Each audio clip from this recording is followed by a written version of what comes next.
اعوذ باللہ من الشیطان الرجیم، بسم اللہ الرحمن الرحیم۔ ناظرین، آپ دیکھ رہے ہیں نیٹ نیوز اور میں ہوں اسد آہیر۔ ناظرین، جیسا کہ آپ کو معلوم ہے کہ پاکستان کوئٹہ کے اندر ایک دفعہ پھر ظلم کی ہولی کھیلی گئی اور نہتا مومنین کو ذبح کیا گیا۔ یہ بڑا عجیب واقعہ ہے، بڑا پردرد قسم کا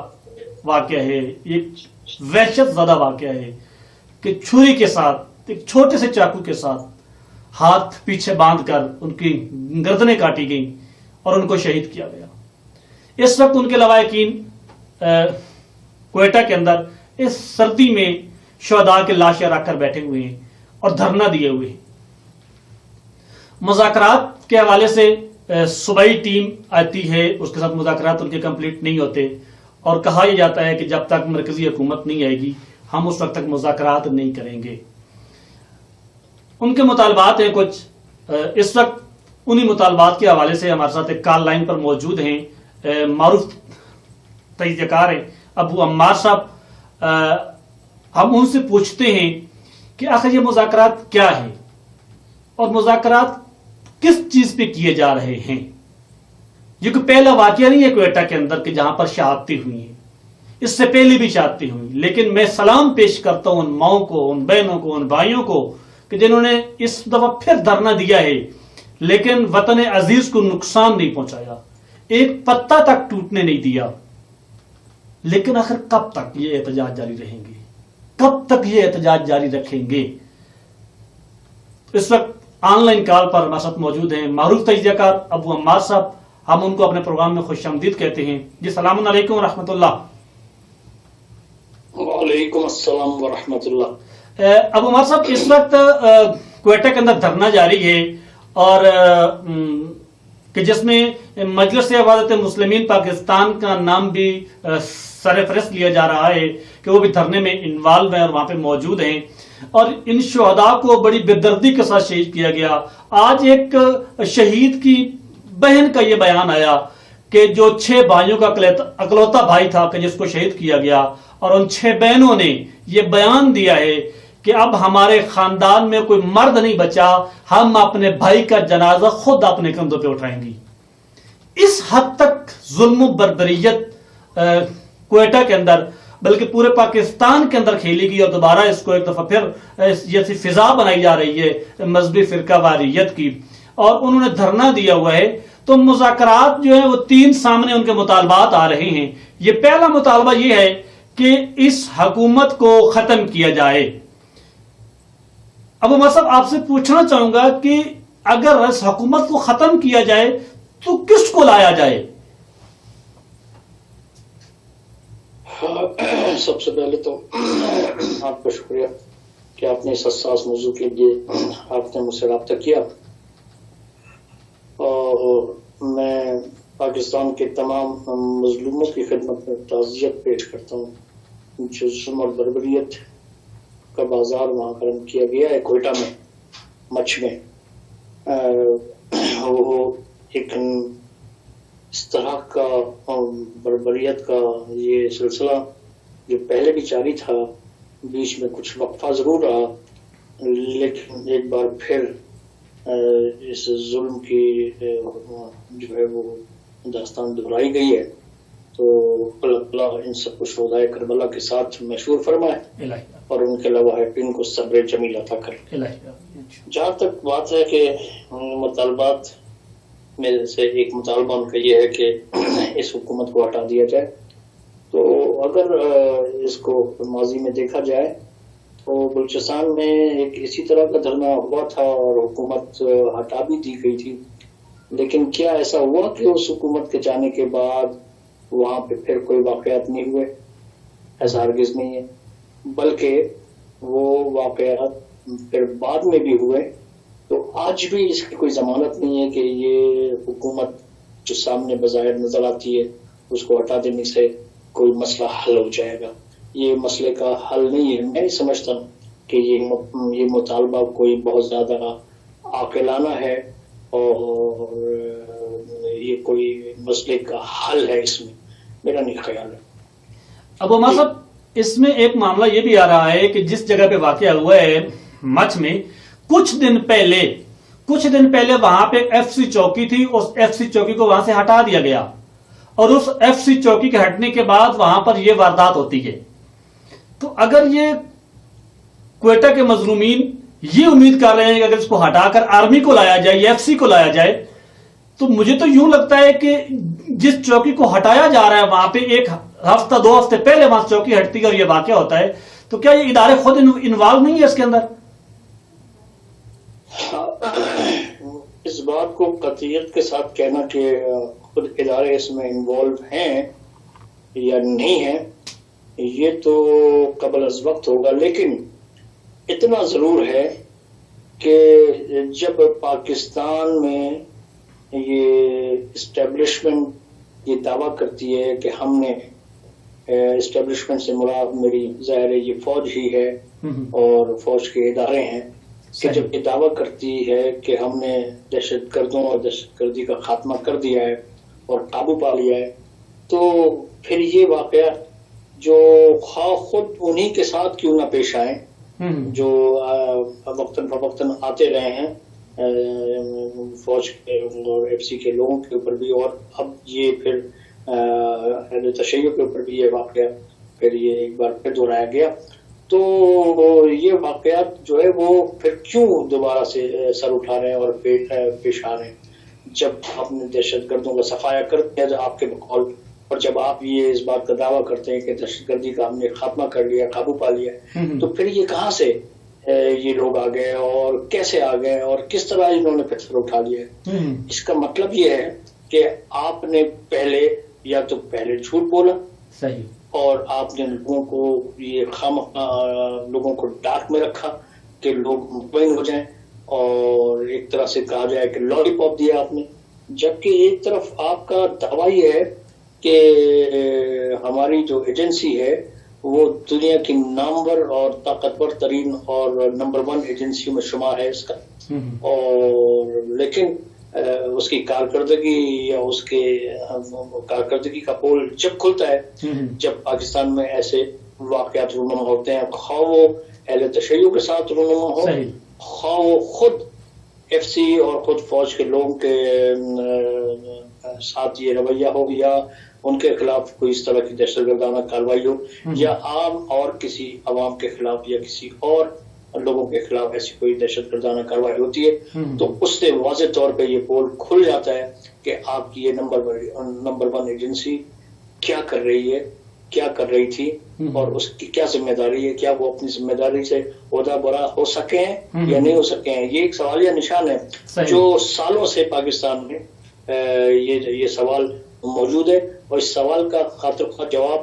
اب تک نہیں ملا ہے، صرف تنخواہ ضرور دیا گیا ہے یہ کہہ کے کہ آپ نے دہشت گردی پر قابو پا لیا ہے، دہشت گردوں کو صفایا کر دیا ہے، لیکن صحیح معنوں میں حقیقت میں یہ سوال اب بھی موجود ہے۔ صحیح۔ ابو عمر صاحب، پوچھنا یہ چاہوں گا آپ سے کہ جو مطالبات بیٹھے ہوئے ہیں، دھرنے پہ افراد بیٹھے ہوئے ہیں، ان کا ایک مطالبہ یہ تھا کہ ہم صوبائی حکومت سے مذاکرات نہیں کریں گے، اس کے لیے مرکز سے کوئی بندہ آئے گا یا وزیر داخلہ آیا بھی ہے تو ہم اس سے مذاکرات کریں گے۔ آخر کیا وجہ ہے، کیوں یہ صوبائی حکومت کے ساتھ مذاکرات نہیں کرتے؟ کیا اس کو ایل نہیں سمجھتے، یا اس کے پاس ہے کچھ نہیں، فقط ایک ڈمی قسم کی ایک سسٹم بنایا جاتا ہے؟ اس کے اوپر کیا کہیں گے آپ؟ یہ تو کبھی یہ ڈپینڈ کرتا ہے، ویری کرتا ہے مختلف علاقے کے مختلف حالات سے، صحیح، اور ضروری نہیں ہے کہ یہ بات ہر جگہ بالکل ایز اٹ از اسی طرح کہی جا سکے، اور یہ بات کی جائے کہ چونکہ صوبے کی یا کسی شہر کی ایڈمنسٹریشن یا حکومت جو ہے وہ اس قابل ہی نہیں ہے اور ان کے ہاتھوں میں کچھ نہیں ہے، ضروری نہیں ہے کہ یہ بات ہر جگہ اسی طرح امپلیمنٹ ہو،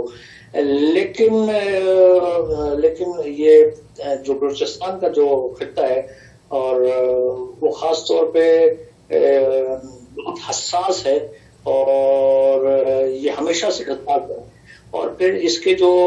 2 بارڈر ہیں اس کے ساتھ جو قریبی، ان میں ایک ایران کا بارڈر اور ایک افغانستان کا بارڈر، یہ دونوں ملکوں کی سرحدیں جو ہے وہ انتہائی حساس رہی ہے اور حساس ہیں، اور افغانستان سے جو پینیٹریشن ہے اور انفلٹریشن ہے وہ لوگ آتے جاتے رہتے ہیں اور یہ کاربن ہوتی رہتی ہیں، اور پھر خود بلوچستان میں جو بدامنی ہے اور وہاں پہ جو ایک خاص گروہ ہے جو پاکستان مخالف گروہ بھی ہے، اور اس کو پوری دنیا سے جو ہے وہاں اس کو فنڈنگ بھی ہوتی ہے، یا یہ کہا جائے کہ اس کی مدد بھی ہوتی ہے، تو وہ بھی وہاں پہ موجود ہے۔ لہٰذا اس حساس صوبے میں یقینی طور پہ یہ بالکل اس تناظر میں یہ بات کہی جا سکتی ہے کہ بلوچستان کی جو سول حکومت ہے، جو بظاہر جو وزیر اعلیٰ اور جو وزراء اور حکومتیں ہیں وہ اتنا اختیار نہیں رکھتی ہیں صحیح جتنا کہ ان کے پاس ہونا چاہیے، اور یہی وجہ ہے چونکہ وہ بلوچستان کے لوگ ہیں، باسی ہیں، وہ وہاں رہتے ہیں، ان کو اس بات کا پتہ ہے، ان کو اپنے حالات کا پتہ ہے، ان کو حکومتوں کے اختیارات کا پتہ ہے، لہٰذا وہ یہ سمجھتے ہوئے کہ یہ بے اثر ہیں اور ان کے ہاتھوں میں کچھ نہیں ہے، تو وہ ان سے مذاکرات آمادن۔ جی فرمائیں۔ جی تو میں یہ کہہ رہا تھا کہ ظاہر ہے چونکہ وہاں کے لوگوں کو اس بات کا احساس ہے کہ یہ بلوچستان چونکہ بہت ہی زیادہ حساس علاقہ ہے، لہذا یہاں کی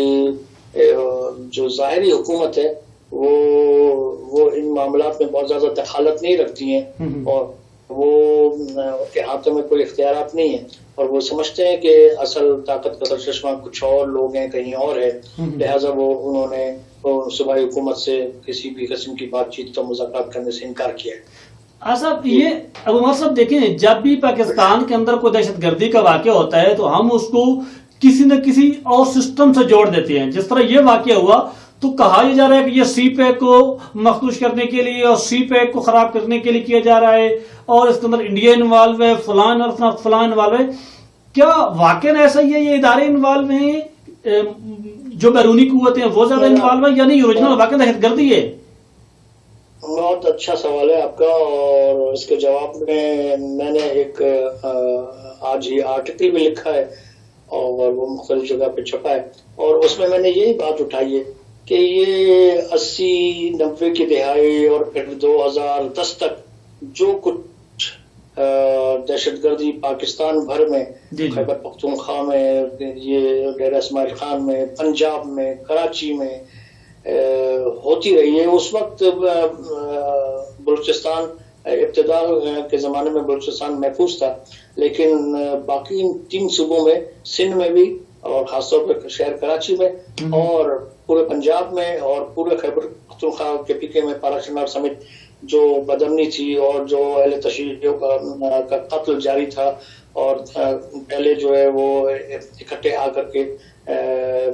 کچھ لوگ آتے تھے اور چھاپہ مار کاروائی کر کے اور وہ گولیوں کا نشانہ بناتے تھے لوگوں کو، اور اس کے بعد سے چلے جاتے تھے، اور بعد میں پھر یہ سلسلہ جو ہے دھماکوں میں بھی تبدیل ہوا۔ تو یہ اس وقت تو کوئی سی پیک نہیں تھا۔ آج حکومت سی پیک کے پیچھے چھپنے کی کوشش کرتی ہے، یا اسٹیبلشمنٹ سی پیک کے پیچھے چھپنے کی کوشش کر رہی ہے کہ سی پیک کو سبوتاژ کرنے کے لیے۔ اس وقت کیا تھا، وہ 90s میں، وہ 80s میں، وہ 90s میں، وہ 2000 کے ابتدائی کی دہائی میں، وہ اس وقت کون سا سی پیک تھا؟ اس وقت کیوں یہ کاروائیاں ہو رہی تھی؟ اس وقت کیوں یہ قتال ہو رہا تھا؟ اس وقت کیوں یہ دہشت گردی ہوئی تھی؟ اس وقت تو پھر وہ پھر پہلے اہل تشیع کے ساتھ تھا، اس کے بعد سے پھر وہ تمام اہل سنت برادران کے ساتھ بھی یہ سلسلہ شروع ہو گیا تھا، اور ان کی مساجد پہ بھی دھماکے شروع ہو گئے تھے، اور خانقاہوں پہ بھی دھماکے شروع ہو گئے تھے، اور درگاہوں پہ اور مزاروں پہ بھی دھماکے شروع ہو گئے تھے، جیشکوں پہ بھی حملے شروع ہو گئے تھے۔ تو اس وقت کون سا سی پیک تھا؟ تو آج سی پیک کے پیچھے چھپنے کے بجائے حکومت کو اور اسٹیبلشمنٹ کو یہ اپنی ذمہ داری قبول کرنی چاہیے اور کہنا چاہیے کہ لوگوں کو یہ بتانا چاہیے کہ ہم ابھی تک ناکام رہے ہیں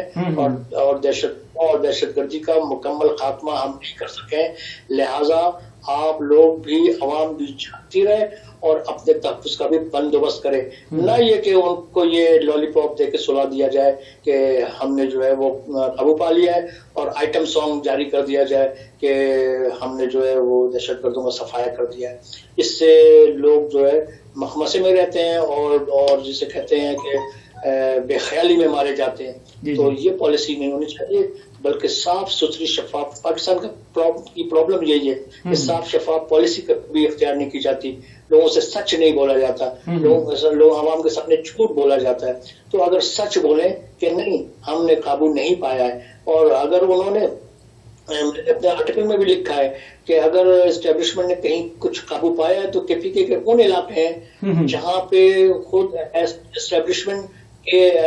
کے لیے ضروری ہے، یعنی خود ان کی حفاظت کے لیے، ان کے تحفظ کے لیے ضروری ہے کہ وہاں سے دہشت گردی اور دہشت گردوں کا مکمل خاتمہ کیا جائے۔ لہٰذا انہوں نے وہاں سے تو ایک حد تک کہا جا سکتا ہے کہ کچھ خاتمہ ہوا ہے کے پی کے ان علاقوں سے، لیکن پورے پاکستان سے دہشت گردوں کا نہ تو خاتمہ ہوا ہے، نہ دہشت گردی کا خاتمہ ہوا ہے، کیونکہ اس کی جڑیں اب بہت زیادہ لمبی ہو چکی ہیں، بہت پھیل چکی ہیں۔ جو بیج آج سے 40 سال پہلے بویا گیا تھا،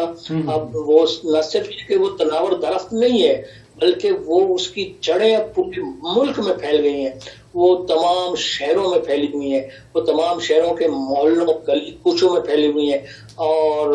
وہ دہشت گرد وہ محلوں میں گلی کوچوں میں شہروں میں موجود ہیں، اور یہ دہشت گردی کی سوئچ ان کے اپنے ہاتھ میں ہے۔ وہ جب چاہتے ہیں اس کو آن کرتے ہیں، جب چاہتے ہیں اس کو آف کرتے ہیں۔ اس پہ کوئی پاکستان کی حکومت کا، پاکستان کی ایجنسی کا، پاکستان کی اسٹیبلشمنٹ کا کوئی اس میں جو ہے وہ عمل دخل نہیں ہے، یعنی اس پہ وہ قابو پانے پہ بالکل ناکام ہے۔ وہ اس بارے میں کچھ بھی نہیں کر سکتے، وہ بے یار و مددگار ہے ایک حوالے سے اگر دیکھا جائے۔ اور اس کی ایک بنیادی وجہ ہے، اور اس کی بنیادی وجہ یہ ہے کہ اسٹیبلشمنٹ نے، ایجنسی نے، حکومت نے جو بھی کارروائی کی ہے، جو بھی اقدامات کیے ہیں، وہ کاسمیٹک قسم کے کیے ہیں، انہوں نے دکھاوے کے کیے ہیں، شاخیں کاٹی ہیں، لیکن یہ جو جڑیں ہیں یہ اپنی جگہ موجود بھی ہیں، اور وہ اندر پھیلتی بھی چلی گئی ہیں، اور وہ بہت زیادہ اب پھیل چکی ہیں۔ لہذا انہوں نے جڑوں کو نہیں کاٹا ہے۔ اور جڑیں کیا ہیں پاکستان میں؟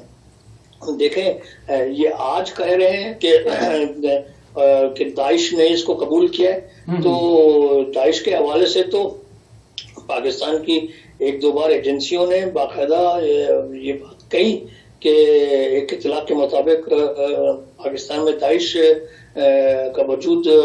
موجود ہے، اور دیکھا گیا ہے کہ یہاں داعش موجود ہے۔ تو اور پھر یہ کہ یہ اسلام آباد کی جو وہ لال مسجد ہے، وہاں سے بھی یہ خبریں آتی رہی ہیں، وہاں کی خواتین یہ نعرے لگاتی رہی ہیں داعش کے حوالے سے، بلاتی رہی ہیں، باقاعدہ دعوت دیتی رہی ہیں۔ جی،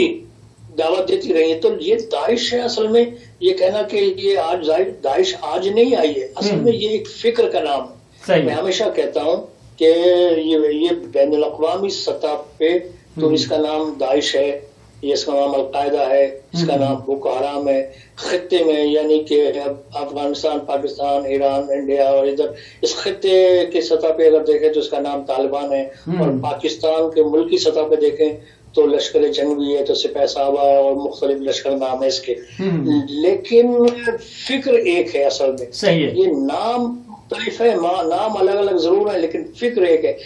آپ نے، پاکستان کی حکومت نے، حکمرانوں نے، پاکستان کی ایجنسیز نے، پاکستان کی اسٹیبلشمنٹ نے اس فکر کو، اس جڑ کو کب اکھاڑ پھینکنے کی کوشش کی؟ اس کے لیے کیا اقدامات کیے ہیں انہوں نے؟ اس کے لیے کوئی اقدامات نہیں کیے۔ تو آج اگر داعش نے یہ قبول کیا ہے اور داعش نے کہا ہے ہم نے کیا ہے، تو یہ کوئی اچنبھا نہیں ہے، کیونکہ پاکستان میں اگر سپاہ صحابہ ہے تو اس کا مطلب داعش ہے، پاکستان میں اگر لشکر جنگ بھی ہے تو اس کا مطلب داعش ہے، یا پاکستان میں کوئی اور کسی کے لشکر کے نام سے ہے تو اس کا مطلب داعش موجود ہے۔ یعنی یہ فکر کا نام ہے۔ یہ نام تو بدلتے رہتے ہیں، نام کوئی اور ہو جائے گا، اب داعش نہیں ہوگی تو کوئی اور نام آ جائے گا، نام تو بدلتے رہیں گے، لیکن کام یہی رہے گا، نظریہ یہی رہے گا۔ تو کیا آپ نے اس کام اور نظریے کے خلاف کوئی کارروائی کی ہے؟ حکومت پاکستان نے، اسٹیبلشمنٹ نے اس کے اوپر کوئی کام کیا ہے؟ نہیں کیا ہے۔ یہ شاخیں کاٹنے سے کچھ نہیں ہوگا. مجھے تو بالکل تضاد نظر آیا اگر آپ اس کو دیکھیں، وہ ماسب دیکھیں کہ ایک طرف